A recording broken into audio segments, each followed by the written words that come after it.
Meet Pushkin, our Savannah cat.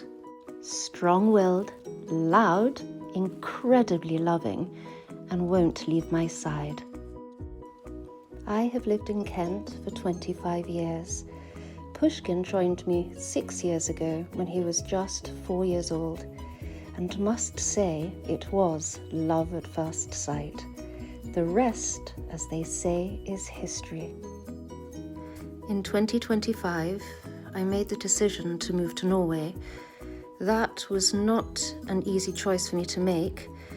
Leaving the UK was hard enough, but my greatest concern was Pushkin. How would he travel with his separation anxiety? It was clear he would not cope in an aeroplane hold, and frankly, neither would I. The thought of him being alone and afraid was unbearable. So after much deliberation, we decided to hire a motorhome and travel across Europe together. But it wasn't all plain sailing. We were all packed and ready to go. Toys, blankets, litter tray and treats all laid out, and most importantly, documents prepared. Travelling with a cat across Europe really requires planning.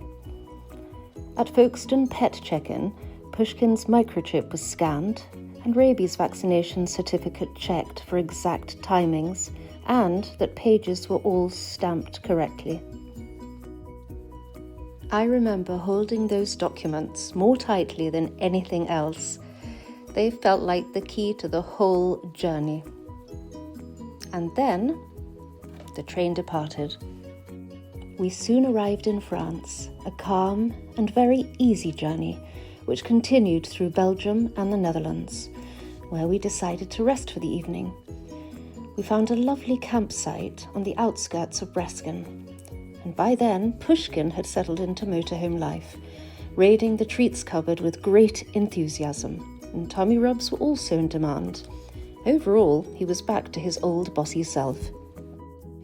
The following day, we took a little time out to have lunch in Breskens before continuing our journey to Germany on the dreaded autobahn. And we were right.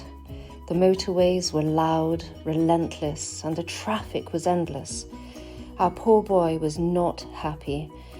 And so I remained close, holding him and keeping him as calm and reassured as possible. And by the time we reached the campsite, it was dark and very late.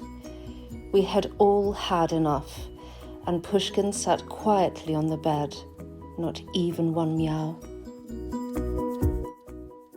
With only a little sleep, we couldn't wait to set off and finish the last leg of our journey through Denmark, Sweden, and finally Norway, our new home. Also, Pushkin seemed a little calmer, and as we drove to Denmark, over impressive bridges and endless tunnels, past Copenhagen, Malmö and Gothenburg, we continued up through Sweden, watching the sun as it set behind the towering wind turbines. As we entered Norway, it was dark and roads quiet and almost empty. We felt a sense of relief, and yet we knew the night wasn't over. The constant diversions and detours slowed us down, and Pushkin didn't enjoy the twists and turns in the roads at all, making him restless and unable to settle.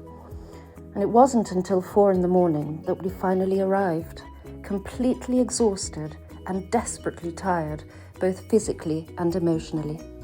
We unpacked the essentials in the living room, laying out Pushkin's blankets, toys, and put his food in the fridge. Mess was everywhere, but we didn't care.